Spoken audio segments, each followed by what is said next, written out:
Viewers আসসালামু আলাইকুম। আজ আপনারা দেখতে পাচ্ছেন আমি মুসুর ডাল দিয়ে লাউ রান্না করেছি। খুবই সুস্বাদু একটা খাবার। কিভাবে রান্না করতে হয় চলুন আমরা জেনে নিই।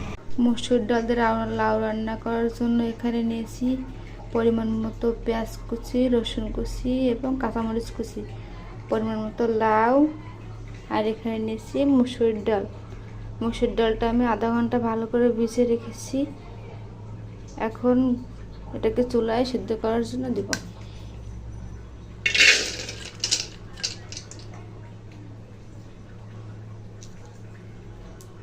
দিয়ে দিব পরিমাণ মতো পানি। এবার চুলাটাকে অন করে মিডিয়াম আছে ডালটাকে সিদ্ধ করার জন্য দিলাম। ডালটা সিদ্ধ হওয়ার জন্য অপেক্ষা করব আমরা 10 মিনিট। ফিরে আসলাম 10 মিনিট পর। এখন ঢাকনাটাকে আগলা করে দেখব ডালটা কেমন সিদ্ধ হয়েছে। ডালটা আমার সিদ্ধ হয়ে গেছে। এখন আবারও পরিমাণ মতো পানি দিয়ে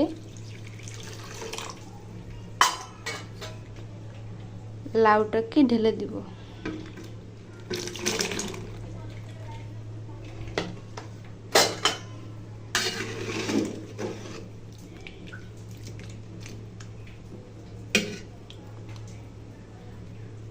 এখানে দিয়ে দিব কাঁচামরিচ কুচি,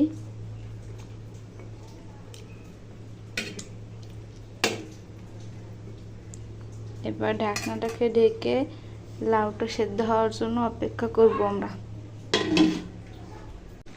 ঢাকনাটাকে আগলা করে দেখব কেমন হয়েছে।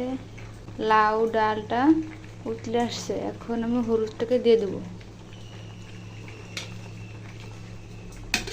হলুদ দিয়ে ভালো করে নাড়াচাড়া করে মিশিয়ে দেব। মিশিয়ে দিয়ে এখানে আগলা রাখবো। এবার আমরা ডাল ঘুটুনি দিয়ে ভালো করে ডাল এবং লাউটাকে ঘুরে নেব। চুলায় কড়াইটাকে বসিয়ে দেব ফোড়ন দেওয়ার জন্য। পরিমাণ মতো সরিষার তেল দিয়ে দিব।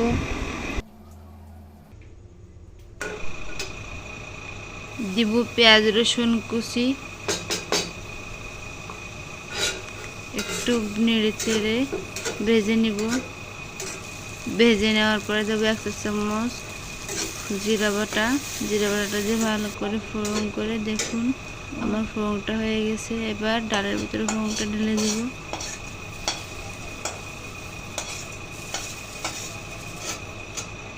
দেখুন আমার ফোড়নটা কত সুন্দর হয়েছে। ঢেলে নেওয়ার পরে ডাল ঘুটুনি দিয়ে ভালো করে নেড়ে চেড়ে নেব। তাহলে ভালোভাবে মিশে ডালটার সাথে ফোড়নটা মিশে যাবে। একটু লবণ দিয়ে নিলাম। অল্প কিছুক্ষণ ডাল লাউটাকে জাল করে নিব, তারপর চুলা থেকে নামিয়ে নিব। আমার ভিডিওটা যদি আপনাদের ভালো লেগে থাকে চ্যানেলটাকে সাবস্ক্রাইব করে দিবেন। আর যারা সাবস্ক্রাইব করেছেন তাদেরকে অসংখ্য ধন্যবাদ। আল্লাহ হাফেজ।